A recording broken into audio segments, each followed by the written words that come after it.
I'm 89 years old and I'm holding a picture of a dead man. His name was Michael Chen. He was 47 years old. He had a wife who loved him, 2 kids who worshipped him, and a dream he talked about every single day for 20 years. Michael never achieved that dream.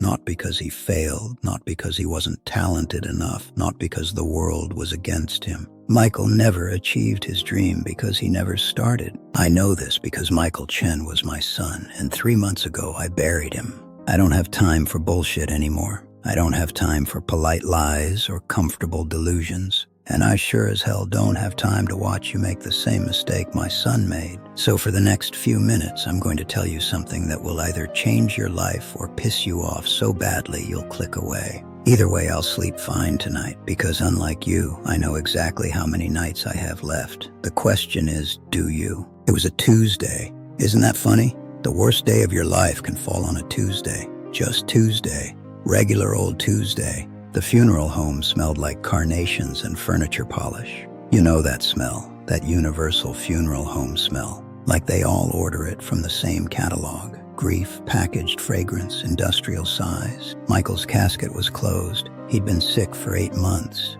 Cancer, the kind that starts quietly and spreads like gossip. By the time the doctors found it, it had already sent out invitations to every major organ system in his body. But that's not the worst part. The worst part is what I found when I went to his apartment to pack up his things. My daughter-in-law, Grace, beautiful woman, stronger than steel. She couldn't do it. She couldn't walk into that apartment and face his stuff. So I volunteered. I'm old. I've buried friends. I've buried my wife. I thought I was numb to it. I wasn't. Michael lived in a small 2-bedroom in Queens. Nothing fancy. He'd always said it was temporary, just until the business takes off. Just until. The apartment was neat. Michael was always neat. Grace used to joke that he ironed his gym clothes. Every book on the shelf was organized by height.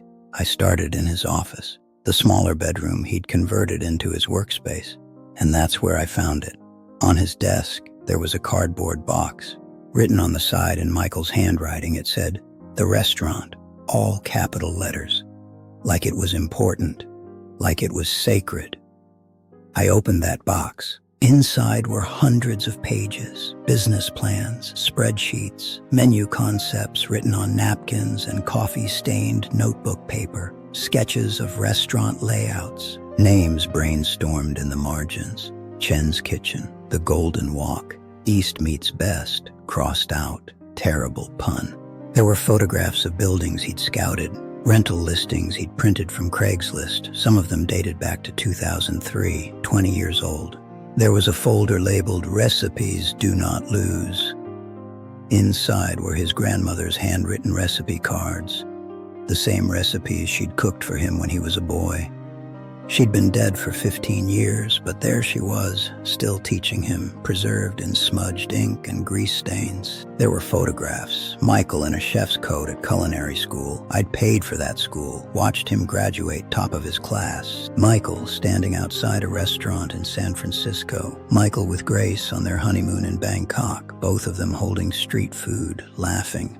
And at the bottom of the box was a child's drawing, crayon on construction paper. Above the building, in a child's shaky handwriting, "DADY'S Restaurant." His daughter Emma had drawn it for him. She was 6 years old at the time the drawing was dated. May 2015, she's 13 now. 7 years that drawing had been sitting in that box. I sat on the floor of that office for 2 hours, surrounded by my son's ghost, a ghost of a life he never lived. Michael had worked as an accountant for 22 years. He was good at it, made decent money, provided for his family, and he hated every single minute of it. I know he hated it because he told me, not directly, but it would slip out.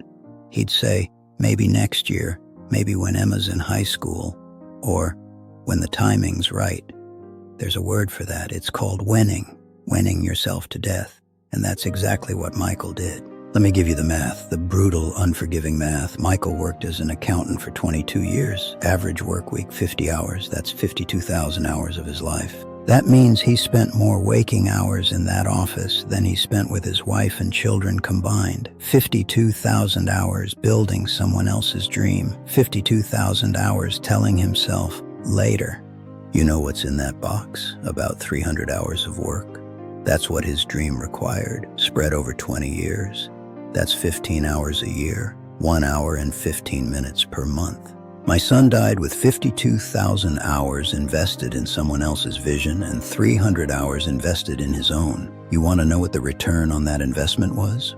At the funeral, Michael's boss gave a speech. Michael was reliable. Michael was thorough. Michael was a team player. We'll miss him at the quarterly reviews. Michael's co-workers signed the guest book and then they went back to the office because the work doesn't stop. Michael was replaced within 6 weeks. But you know who else was at that funeral? Chef Raymond Kim. He pulled me aside after the service. He said, "I tried to hire your son 12 years ago, offered him a real shot. He turned me down." Raymond said, "Michael was the most talented cook I ever trained. He had instinct, he had vision, he could have been great. Could have been 2 words that haunt me every single night."